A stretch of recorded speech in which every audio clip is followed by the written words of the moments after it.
Om Swastiastu. Assalamualaikum warahmatullahi wabarakatuh. Salam sejahtera untuk kita semua. Salam, namo buddhaya. Perkenalkan, nama saya Veronica Wulandari dengan NIM 211410178. Baik, di sini saya akan membahas mengenai perbedaan negara hukum dan supremasi hukum. Hari-hari ini kita melihat banyak putusan pengadilan yang terasa berlawanan dengan rasa keadilan yang semata menjalankan supremasi hukum karena dibuat dengan pertimbangan hukumnya dangkal. Sebut saja vonis rendah untuk seorang jaksa atau vonis ringan seorang menteri yang memakai wewenangnya untuk melakukan korupsi. Masalahnya, bukan hanya pada jumlah tahun dalam vonis, para hakim juga memakai pertimbangan dan perbandingan dengan kasus-kasus lain yang daya rusaknya lebih kecil seperti penipuan atau pencemaran nama secara salah. Di sisi lain, Mahkamah Konstitusi menganggap salah secara prosedural proses legislasi yang demikian kotor karena dipaksakan untuk mengamputasi Komisi Pemberantasan Korupsi. Di wilayah peraturan perundang-undangan, revisi Undang-Undang KPK dilahirkan untuk mematikan sebuah lembaga yang kehadirannya diperlukan dalam demokrasi guna membatasi kekuasaan yang korup. Setelahnya, lahir pula Undang-Undang Cipta Kerja yang melanggar hak-hak asasi pekerja dan mengancam perlindungan lingkungan. Jika demikian banyak penonton hukum hari ini, apa yang tengah terjadi dengan institusi-institusi hukum kita? Padahal, tak sedikit upaya reformasi kelembagaan sejak 1998.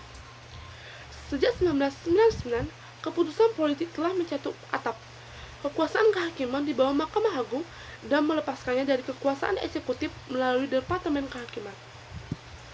Seperangkat cetak biru pembaruan peradilan dipublikasikan sejak 2003.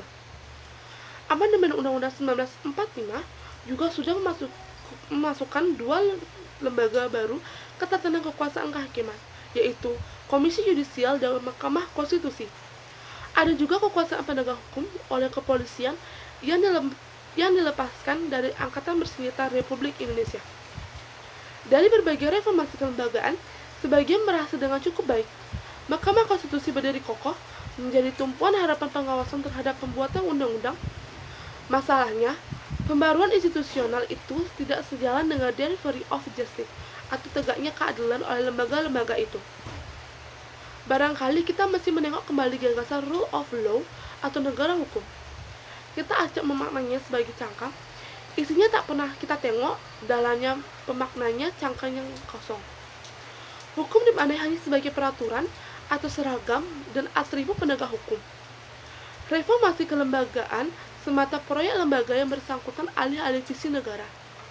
Akibatnya, reformasi kelembagaan kerap dianggap tuntas ketika suatu kegiatan selesai atau target tercapai. Padahal, reformasi hukum seharusnya berkelindan antara lembaga atau termasuk lembaga yang bukan penegak hukum. Seiring dengan itu, supremasi hukum acap kita pahami sebagai supremasi undang-undang dan aparat penegak hukum.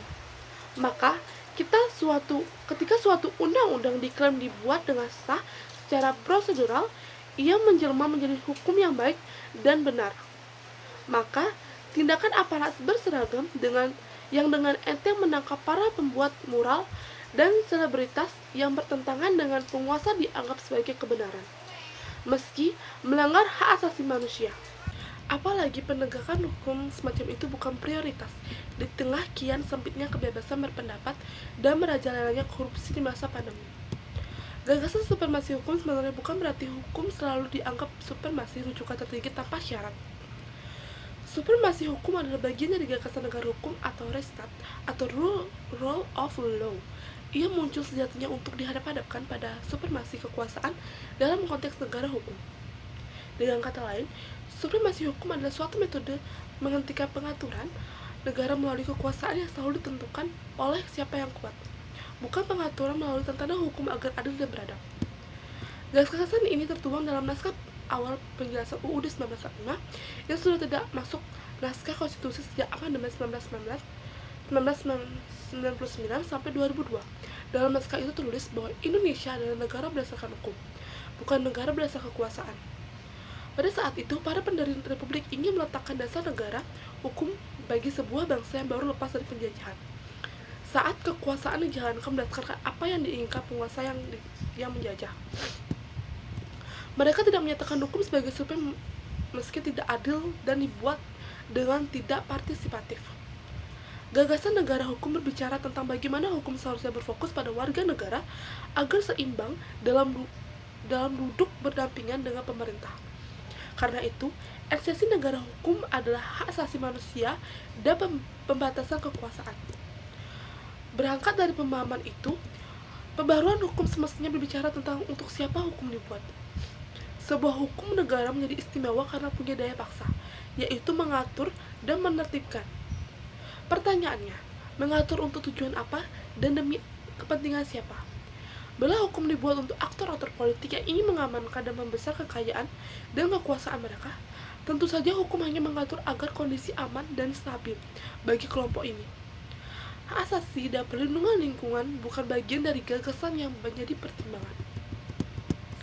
Reformasi lembaga-lembaga hukum pun berfokus pada pembagian kelembagaan yang tujuannya adanya hal-hal baru dalam lembaga yang terlihat sebagai hasil yang kasat mata. Akibatnya, penggiat pembaruan hukum cenderung abai terhadap konsolidasi aktor-aktor yang bertujuan merusak hukum. Sejarah negara hukum Indonesia menunjukkan gagasan negara hukum tidak berdiri dalam 1-2 dekade. Ia juga tidak bisa jatuh begitu saja dalam waktu cepat. Jika kita ingin melihat Indonesia menjadi negara beradab yang menjunjung tinggi hukum dan konsep negara hukum, bukan semata supremasi hukum, pada cerdik pandai dan partisi hukum harus menghentikan peraturan yang tak adil dan sewenang-wenangnya penegak hukum dan melaksanakan aturan. Kini mesti mendorong hukum yang mampu memenuhi, melindungi, dan menegakkan hak asasi serta secara efektif membatas kekuasaan penyelenggara negara. Baik, sekian pemaparan materi saya mengenai perbedaan negara hukum dan supremasi hukum. Apabila ada salah kata dalam pembuatan video, saya mohon maaf. Saya tutup dengan terima kasih.